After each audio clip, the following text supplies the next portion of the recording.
Review Unit 1. Vocabulary. Сөздікпен жұмыс. Exercise number 1.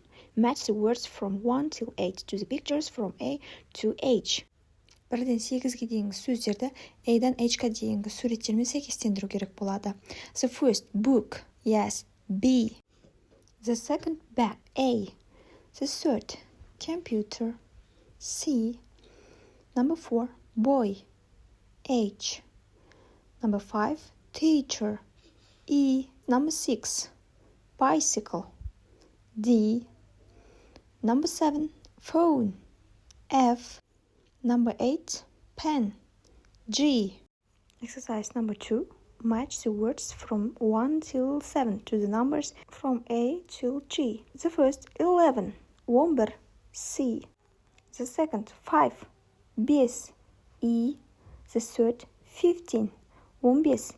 F. The fourth, 9. 9. G. The fifth, 12. 12. D. Number 6, 3. 3. B.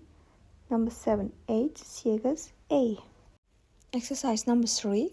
Reorder the letters and write the countries. Мына әріптерді бастан құрастырып, елдердің атауын жазу керек. The first is Brazil. The second is Japan.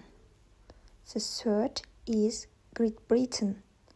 The fourth is Russia. The fifth is Turkey. Number 6 is the USA. Exercise number 4. Complete the sentence with the correct form of be. Сөйлемдерді to be етістігінің дұрыс формасымен толықтыру қажет болады. Еске түсіре кетсек, to be етістігі бізде am, is, are болатын. For example, Mr. Davis is my teacher. The first, I am a boy. The second, we are from Karaganda. The third, you are a girl. Number 4, Aru and Alibek are 11 years old. The fifth, Kazakhstan is a big country. Number 6, Andrei is from Ljubljana in Slovenia. Number 7, you are my friends.